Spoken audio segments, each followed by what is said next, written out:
Assalamualaikum warahmatullahi wabarakatuh. Izinkan saya Henry, peserta Latsar CPNS 2022, kelompok 1 angkatan 75 untuk menyampaikan rangkuman pokok bahasan dari agenda 1. Topik bahasan yang akan kita bahas dalam materi ini yaitu yang pertama, wawasan kebangsaan, yang kedua, nilai-nilai bela negara, yang ketiga adalah analisis isu kontemporer, dan yang keempat yaitu kesiapsiagaan bela negara.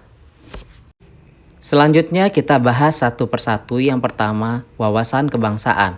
Pengertian wawasan kebangsaan yaitu cara pandang bangsa Indonesia dalam rangka mengelola kehidupan berbangsa dan bernegara yang dilandasi oleh jati diri bangsa atau nation character dan kesadaran terhadap sistem nasional atau national system yang bersumber dari Pancasila, Undang-Undang Dasar Republik Indonesia tahun 1945, Negara Kesatuan Republik Indonesia, dan Bhinneka Tunggal Ika, guna memecahkan berbagai persoalan yang dihadapi bangsa dan negara demi mencapai masyarakat yang aman, adil, makmur, dan sejahtera.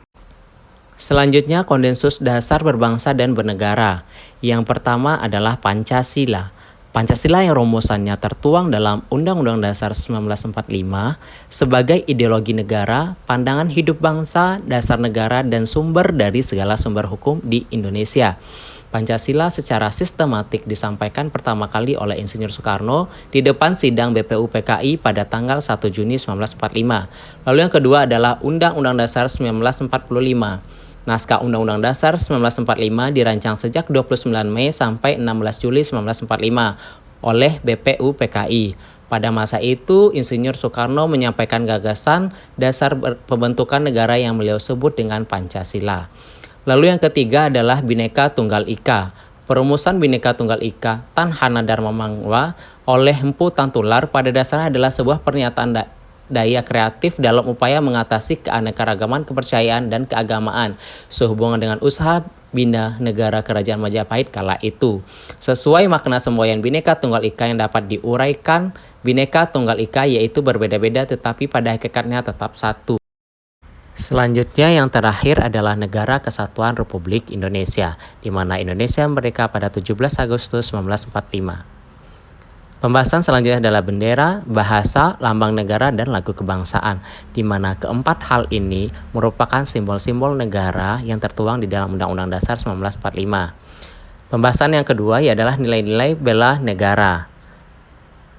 Nilai-nilai bela negara yang tertuang dalam poin ini diantaranya yang pertama adalah sejarah, ancaman, kewaspadaan dini, pengertian bela negara, lalu nilai dasar bela negara, pembinaan kesadaran, indikator nilai dasar, dan yang terakhir adalah aktualisasi.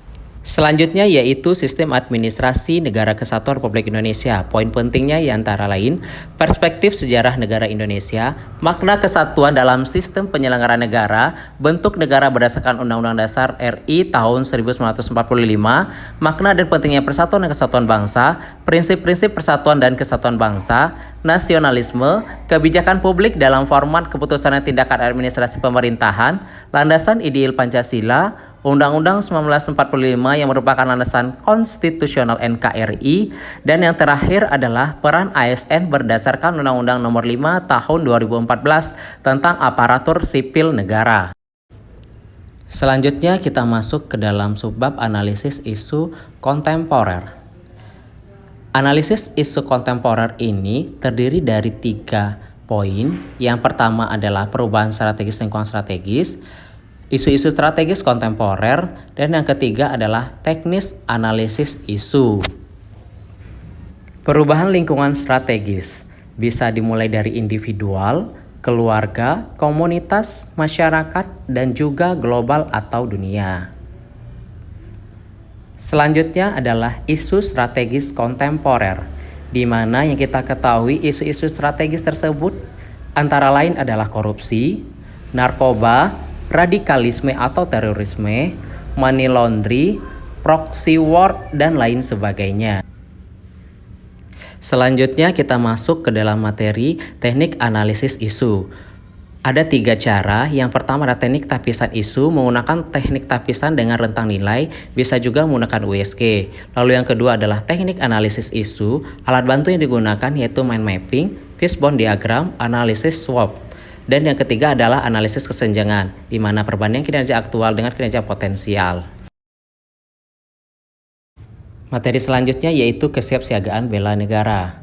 Kesiapsiagaan bela negara merupakan aktualisasi nilai-nilai bela negara dalam kehidupan bermasyarakat, berbangsa, dan bernegara sesuai dengan peran dan profesi terutama bagi aparatur sipil negara. Terima kasih, itu yang dapat saya sampaikan.